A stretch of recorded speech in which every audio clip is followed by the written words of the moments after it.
The silent cleaner Mark was just a cleaner. That's what everyone on the alien spaceship thought, just a quiet human, walking the halls at night with a mop and a bucket, invisible to the crew and officers. Nobody noticed him, and nobody cared. He wore a simple gray uniform, always kept his head down, and never spoke unless someone spoke to him first. Mark liked it that way. He could listen, learn, and keep out of trouble. The spaceship was huge, with endless corridors, strange smells, and blinking lights everywhere. It carried alien soldiers, workers, and important leaders from many different worlds. Mark was the only human on board. He didn't have friends, only his cleaning tools and his small room deep in the lower decks. It was late at night, and most of the crew were asleep. Mark pushed his mop down a quiet hallway he'd cleaned 1,000 times before. He moved carefully, making as little noise as possible. The lights were dim, and shadows filled the corners. The ship always felt colder at night, and tonight Mark felt especially lonely. As he turned a corner, Mark stopped. Something was different. There was a strange, soft noise, almost like someone crying. He listened closely. The sound was coming from behind a locked metal door at the end of the hall. Mark had always wondered about that door. He had never seen anyone go in or come out, and it was always locked with a heavy code lock. He tried to ignore it and continued mopping, but the noise came again, this time clearer, like a whisper for help. Mark looked over his shoulder. No one else was around. He moved closer to the door and listened. The sound was definitely crying, and it sounded scared. Mark's heart began to race. He knew he shouldn't get involved, but his curiosity grew stronger. He reached into his pocket and took out a small cleaning tool, which he sometimes used to pick simple locks for stuck supply rooms. Carefully, he pressed his ear against the door and tried to see if there was a way to peek inside. There was a tiny vent near the bottom of the door. Mark knelt down, keeping his cleaning cart between him and any cameras just in case. Through the vent, he could see a shadow moving inside the room. He heard a voice, very weak, speaking in a language he didn't understand. The voice sounded young, maybe a girl or a child. Mark could hear fear in her words, even if he didn't understand them. Suddenly, the shadow moved closer to the door. Mark's breath caught in his throat. 2 large, glowing eyes looked back at him through the vent. The eyes were not human. They were brighter, almost shining blue in the darkness. For a moment, neither of them moved. Then, softly, the voice whispered, "Help. Please." Mark's mind raced. Who was this? Why was someone locked in this secret room? Was she a prisoner? Or something dangerous? He thought about going back to his room and pretending he never saw anything. But the look in those eyes, the fear, the loneliness reminded him of himself, the only human on the ship, invisible and forgotten. He whispered back, "Who are you?" The alien girl flinched but tried to speak in broken English. Zara, trapped, hurt." Her words were slow and painful. Mark felt anger growing inside him. Someone had locked this girl away and left her here, scared and alone. Before he could ask more, footsteps echoed from the far end of the hall. Mark quickly stood up and pushed his cart away, pretending to work. An alien officer marched past him, never glancing his way. Mark's heart hammered in his chest. He waited until the footsteps faded, then hurried to finish his cleaning and returned to his small room. That night, Mark couldn't sleep. He stared at the metal ceiling, replaying the moment over and over. Who was Zara? Why was she trapped? Was it dangerous to help her? He knew the rules: stay out of trouble, keep your head down, never get involved in alien business. But he also knew he couldn't forget those eyes. He made a decision. Tomorrow night, he would go back. He would bring food and water. Maybe he could learn more about her, maybe even help her. Mark felt scared, but also excited for the first time in months. For the first time, he felt like he was more than just a cleaner dot as the spaceship drifted through the stars. Mark lay awake, listening to the quiet hum of the engines. In the dark, he made a promise to himself and to the strange girl locked in the shadows. He would not turn away. He would find out the truth, and nothing on this alien ship would ever be the same again. The girl in the shadows the next night, Mark could not focus on his work. Every sound in the hallway made him jump. He kept thinking about the secret room and the girl called Zara. All day he wondered, was she still alive? Was she hurt? Or had someone discovered her and taken her away? Mark hid a small piece of bread and a water pouch in his cleaning cart. He acted normal, moving through the ship with his head down, but inside, his nerves were tight as wire. Finally, when the halls were empty and quiet, Mark returned to the locked metal door. He knelt by the vent and whispered, "Zara? Are you there?" For a long moment, there was only silence. Then, slowly, the two blue eyes appeared again. They were red and swollen from crying. Zara's voice was weak but hopeful. "You came back." Mark pushed the bread and water under the door. Tiny fingers reached through the gap, snatching them quickly. He could hear her eating, fast and hungry, as if she had not tasted food in days. Mark felt a wave of sadness. Why would anyone lock someone away and forget about them? He tried to talk to her softly. "Why are you here? Did you do something wrong?" Zara shook her head, though Mark could barely see her in the darkness. "No, Captain Bad. He take me from my home, show me off like animal. Please no. Tell others." Her English was broken, but the fear in her voice was clear. Mark's hands shook. He had always known the captain was cruel to the lower crew, but he did not think he would do this to a child. He wanted to break the door open, to pull her out and run far away, but he knew that was impossible. Security cameras watched every hallway. Guards with weapons walked the upper decks. And Mark was just a cleaner. Still, he made a promise. "I won't tell anyone. I'll bring more food tomorrow. I'll think of something." Zara reached a tiny hand through the vent and touched his. Her skin was soft but cold, her fingers shaking with fear and hunger. For a moment, Mark squeezed her hand gently. He could hear her breathing slow, almost hopeful. Suddenly, the ship's alarms rang out through the hall.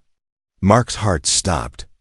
Red lights flashed and a robotic voice called out, "Unauthorized movement detected. Section C." He jerked his hand away and quickly moved his cart down the hall, trying to look normal. Guards rushed past, not even looking at Mark. No one cared about the human cleaner. Mark used that to his advantage, moving quickly back to his small room. But inside he couldn't stop shaking. What if the alarms were for Zara? What if someone had found her? What if helping her put both their lives in danger? That night Mark could not eat or sleep. He thought about his old life back on Earth, how he had wanted to see the galaxy, to escape his boring town, to do something important. Now he was in the middle of something he never imagined. He was scared, but also determined. He would not leave Zara to suffer alone. For the next few days, Mark kept visiting Zara.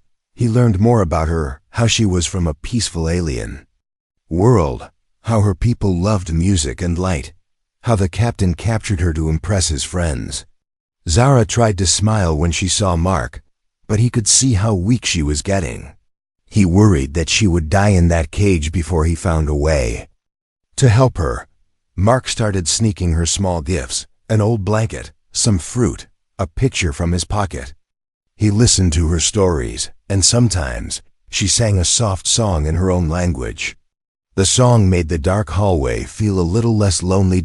Every time Mark left, he checked over his shoulder, afraid someone would notice, but the crew still ignored him. He was just the cleaner, no one important, no one dangerous, but deep inside, Mark felt something growing. He was tired of being invisible. He was tired of doing nothing. For the first time, he wanted to fight for someone, even if he was afraid.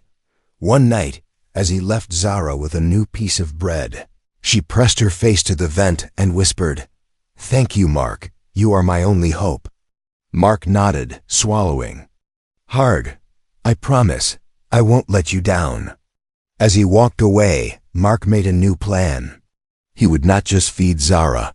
He would find a way to set her free.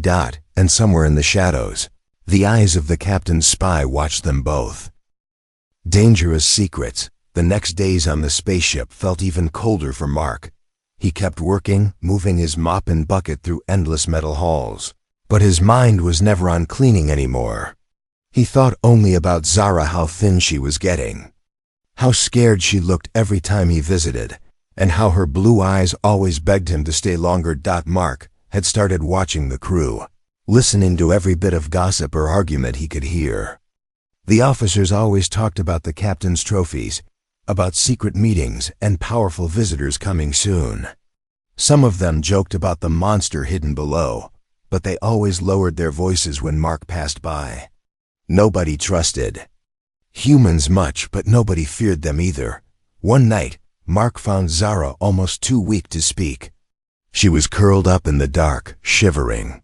He passed her some water and whispered, "Hold on, Zara, I'm here." She took his hand through the vent, squeezing tight, but her strength was fading. Mark's heart twisted. He knew he was running out of time. He needed a real plan. He needed answers. That night, Mark did something he had never done before. He broke the rules. He snuck into the officers' dining room after hours, moving quietly like a ghost. The officers had all left, but a half-finished meal sat on the table. Mark quickly stuffed some bread into his pocket for Zara. Then he spotted a small computer pad left open beside a pile of dirty plates. Mark glanced around. No one was there. The pad was unlocked, full of messages and orders in the ship's strange language. Mark remembered enough from his language lessons to recognize a few words: delivery, royal, and war. He tapped a button. A picture popped up: a younger Zara, dressed in shining robes, standing beside a group of older aliens. She looked scared even then, surrounded by people who looked important. One message was marked urgent. Mark opened it. He struggled with the alien words but understood enough. Prepare the royal prisoner for transfer. Any failure will start war. No mistakes tolerated. Mark's eyes widened. Zara wasn't just a trophy, she was a royal heir. Her people might be looking for her. If the ship was caught with her, it could mean disaster. Suddenly, heavy boots echoed outside the dining room. Mark grabbed the computer pad and ducked behind a chair. 2 alien guards walked in, arguing about the captain's orders. "He wants the cage reinforced," one said. "Says we're moving soon. I don't want to be near that thing." Mark's hands trembled. He waited, holding his breath, until the guards left. Then, he slipped out and returned the pad where he found it, his mind spinning. The ship was going to move Zara. If her people found out, there could be war. If the captain was caught, he'd blame Mark. He was trapped between 2 dangers, caught in the middle of secrets too big for a simple cleaner. That night, Mark shared what he learned with Zara through the vent. "You're not just any prisoner," he whispered. "You're people. They want you back. If the captain is caught, it means war. You're in more danger than you know." Zara was silent for a long time. When she spoke, her voice shook. "I'm scared, Mark. My family will never find me. The captain, he will sell me to his enemies if he can." Mark felt anger build inside him. "I won't let that happen. I'll find a way to get you out. But you must be strong, Zara. You have to trust me." Just then, footsteps sounded in the hallway. Mark ducked, but this time, someone was watching him, a small, beady-eyed alien janitor, another cleaner. The alien met Mark's eyes and gave a slow, knowing nod before shuffling away. Mark didn't know if that was good or bad. He hurried back to his room, locking the door behind him. He was shaking with fear, but also with hope. He finally understood how important Zara really was. She was the reason for all the secrets on the ship, the reason for the captain's paranoia, The reason for the tension that filled the air. For the first time, Mark realized he had real power. He knew the ship's secrets. He knew the truth about Zara. And maybe, just maybe, he could use those secrets to save her life, and maybe his own. As Mark tried to sleep, the ship hummed with energy and danger. Zara's soft voice echoed in his mind. "Thank you, Mark. Don't give up." Mark would not give up, not now, not ever. The plan to escape the day after discovering Zara's secret. Mark moved through the spaceship with new purpose. His hands still shook as he worked, but now his mind was busy, searching for escape routes and hidden doors. The halls seemed longer and the shadows seemed deeper. But Mark was not just a cleaner anymore, he was someone with a mission. That night, Mark sneaked a small map to Zara. He had drawn the halls and storage rooms from memory, adding notes about which doors were guarded and which ones he could unlock with his stolen maintenance codes. Zara studied the paper through the vent, her thin fingers tracing the lines. Her face looked more alive now, hope had returned to her eyes. "We'll have only one chance," Mark whispered. "The ship will stop at a supply station tomorrow. There will be more noise, more confusion. That's when we move." Zara nodded. She was scared, but she trusted Mark. "How?" she asked, her voice trembling. Mark's plan was risky, but it was the only way. He would hide Zara inside one of the large waste bins he emptied every night. The bins were old and metal, used to carry broken parts and trash to the recycling center. Nobody checked them carefully. Mark would wait until most of the crew were busy with supply deliveries, then wheel the bin straight through the service tunnels to the waste bay. From there, Zara could slip out, and together they would sneak to an emergency escape pod hidden behind a false wall. Zara listened, her hands shaking as she clutched the bread Mark had brought. "If they catch us, they will kill you too," she said quietly. Mark smiled, but there was fear in his eyes too. "I know. But I can't leave you here. I'm tired of just cleaning up messes. I want to fix something for real." The next hours crawled by. Mark barely slept, running the plan through his head 100 times, thinking about every possible mistake. In the morning, he found an extra jumpsuit for Zara, one sized for a young alien worker. He smuggled it to her, and she pulled it on under her torn dress. The fabric was rough, but it helped her blend in. He handed her a small tool, something to unlock the bin from inside if he was caught. As the ship prepared for docking, alarms blared and the halls filled with noise. Crew members rushed to unload supplies. Mark's heart pounded in his chest as he pushed his cleaning cart past a group of arguing guards. No one looked twice at the human cleaner. He reached Zara's door. With shaking hands, he unlocked the cage and helped her climb out, covering her with a dirty tarp and tucking her into the waste bin. She curled up, silent and afraid. Mark locked the lid but left a tiny gap for air. He wiped sweat from his brow, forcing himself to walk calmly as he wheeled the heavy bin down the hallway. Every corner felt dangerous. Twice, officers stopped him, but Mark just nodded and mumbled about urgent cleaning. They waved him past, too busy to care. His mouth was dry, his whole body tense, but he kept moving. As he reached the service tunnel, Mark heard footsteps behind him. He turned and saw the small alien janitor from before, the one who had seen him talking to Zara. The janitor looked at Mark, then at the waste bin. Slowly, he gave a tiny smile and looked away, pretending to see nothing. Mark pushed on, finally reaching the waste bay. The air smelled of old chemicals and metal. He opened the bin, whispering, "Zara, now." She climbed out, pale but determined. They hurried down the maintenance tunnel, Mark holding her hand, both of them moving as fast as they dared. Suddenly, a loud alarm rang out. Unauthorized access detected in Section D. Red lights flashed. Mark's heart nearly stopped. Someone must have seen them on camera, or maybe a sensor picked up the open cage. He and Zara ran, ducking behind pipes and crates. slipping through shadows as boots thundered above. They reached the false wall near the escape pod bay. Mark entered his stolen code. Nothing happened. His hands shook as he tried again. Behind them, voices grew louder. Zara pressed her hands to the wall, whispering something in her alien language. The wall slid open just enough for them to slip. Inside the pod bay, the air was cold and sharp. The escape pod was small, barely big enough for two. Mark started the launch sequence, his fingers moving quickly over the controls he'd learned from watching the crew.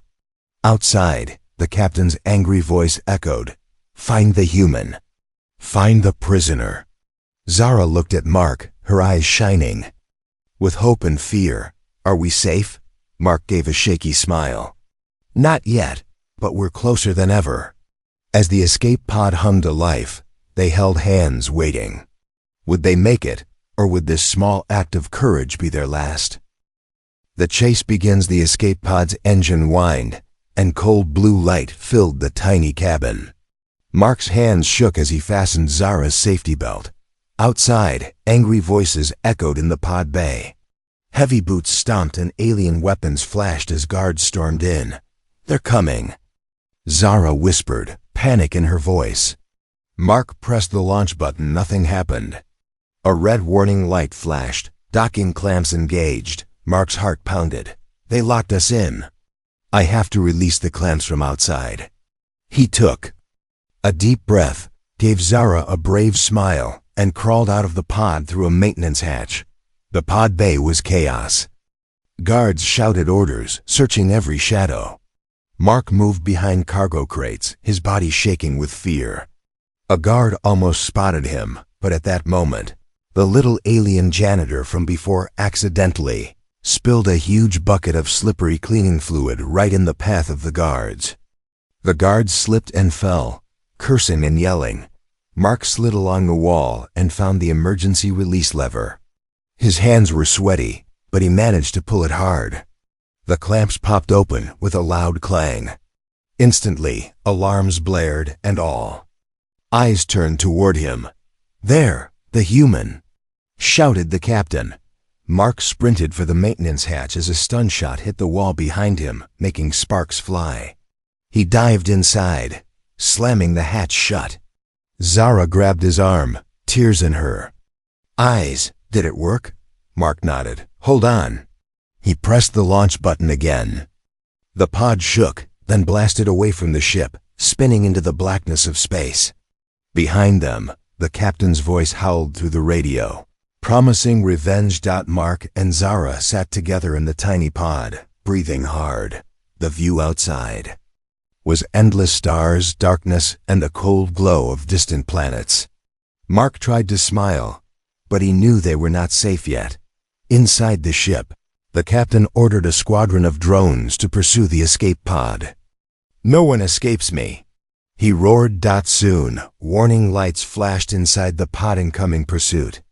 Zara gasped, grabbing Mark's hand. "We can't outrun them. What do we do?" Mark remembered stories about human pilots in the old wars, how they could trick tracking systems using simple moves the aliens never expected. He steered the pod towards a field of floating debris, broken satellites, old space junk, shattered cargo pods. Zara looked worried. "It's dangerous there." Mark shrugged. "It's more dangerous behind us." As the alien drones closed in, Mark jerked the pod left and right, dodging spinning metal and shooting through narrow gaps. The drones fired, but hit only junk. Zara closed her eyes, whispering in her language, holding onto Mark's arm for dear life. One of the drones got too close and crashed into a spinning crate, exploding in a shower of sparks.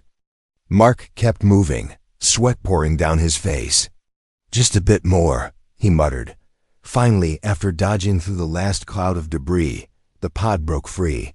The warning lights went silent. Mark and Zara both let out a breath they didn't know they were holding, but now a new problem appeared. The pod's fuel was almost gone. The power lights blinked, and the cabin grew colder. Mark pulled Zara close, wrapping a blanket around them both. We'll figure something out, he said, though his voice shook. Zara looked up at him with trust, her blue eyes shining in the dark dot far behind. The spaceship disappeared into the stars. The chase was over for now. But Mark and Zara were alone in the vast emptiness, with only hope and courage left to keep them going. Somewhere deep inside, Mark knew he was not just a cleaner anymore. He was a protector, and this was just the beginning. Standoff at the airlock. The escape pod floated in the cold darkness of space. Mark checked the controls again and again, but the screen still flashed a warning: fuel low, oxygen low. They were safe from the captain's ship, but now they faced a new enemy: empty space. Zara's lips trembled as she stared out the window. Are we going to die here? Mark put on a brave face, though his hands were shaking. No, I won't. Let that happen. Someone will find us, I promise. Suddenly, the pod's radio crackled. A robotic voice came through. Unidentified pod, identify yourself or prepare for boarding. Mark's heart skipped a beat. On the screen, a much larger ship appeared, a rescue vessel, but Mark couldn't tell if it was friendly or another enemy. He hesitated, then pressed the come button. This is Mark, human crew. I have a passenger in need of help. The rescue ship docked with a heavy clang. The airlock hissed open. Light flooded the pod, and armed figures stepped inside. 3 alien officers in white uniforms, their faces hidden behind visors. They raised their weapons at Mark and Zara. Hands up. One barked. Mark obeyed, shielding Zara behind him. The officers scanned the pod, their eyes cold and sharp. Mark spoke quickly. We're not enemies. She's a prisoner. The captain was going to sell her. The tallest officer looked at Zara, who shrank behind Mark, clutching his shirt. One officer spoke into his radio. We found them. Send medical. And tell the captain, we have the royal. Mark's heart raced. Was this another trap? He squeezed Zara's hand to comfort her.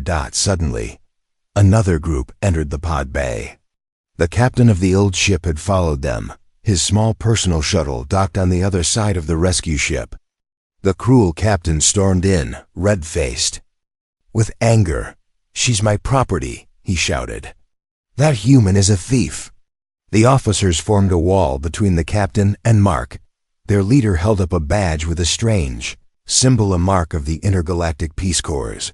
Your time is over, the officer said to the captain. We know about your crimes. The girl goes free. The captain's face twisted with rage. He pulled out a hidden blaster, pointing it at Zara. No one takes her from me. Mark moved fast. Without thinking, he grabbed a fire extinguisher from the wall and threw it at the captain. The metal canister hit him in the arm, making him drop the blaster. The Peace Corps officers jumped forward, tackling the captain and pinning him to the ground. Zara stood frozen, breathing hard. Mark rushed to her side, wrapping her in a hug. The officers checked her wounds and gave her a warm blanket. You saved me, Mark, Zara whispered. No one ever tried to save me before. One officer smiled kindly at Mark. You did a brave thing, human. The universe needs more people like you. Mark shook his head, still amazed at what he had done. I just wanted to help. I was tired of cleaning up other people's messes. The officers led the captain away in chains, his threats echoing down the hallway. For the first time, Mark felt safe. He was no longer invisible. He was no longer just a cleaner, but the Peace Corps ship was not yet home. Zara needed to reach her own people.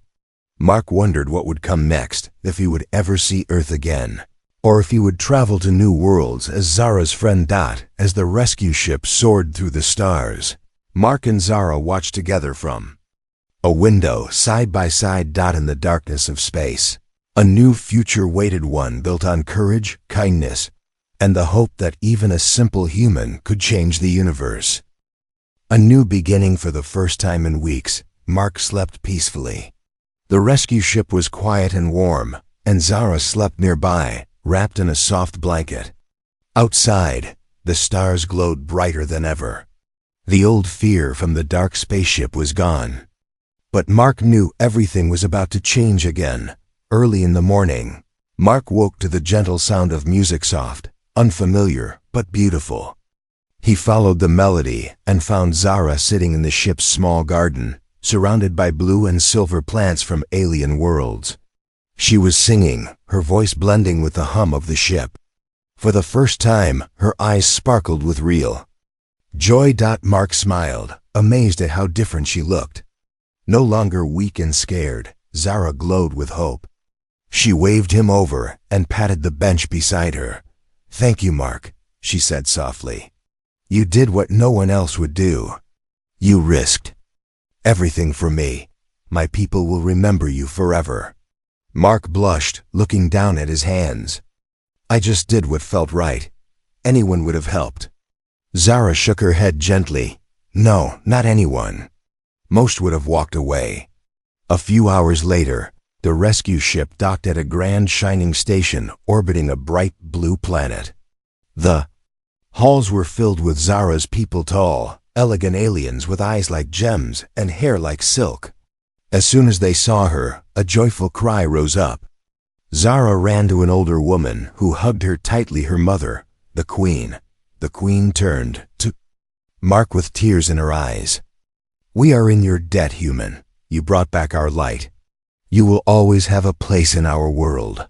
Mark bowed awkwardly, feeling small and out of place among all the elegant aliens.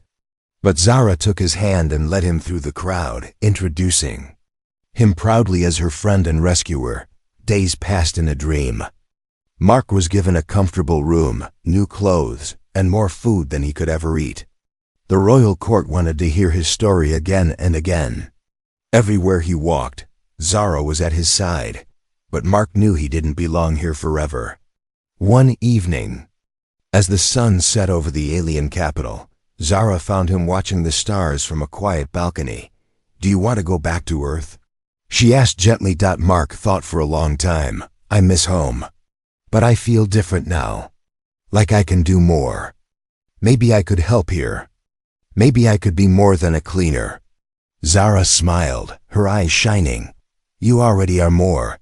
You are my friend. You are a hero to my people." That night, the Queen made a public announcement. "Let it be known across the galaxy, Mark, the human is a friend of our world. He will never be forgotten." Mark realized then that even a simple cleaner could change the future, not just for himself, but for worlds he never dreamed of. As the celebrations faded and the stars blinked on outside the palace, Mark stood with Zara, ready to face whatever came next. The dark days were over. A new beginning had arrived. And in this wide, strange galaxy, Mark finally knew who he was. Not just a cleaner, but a protector, a friend, and a hero whose story was just getting started.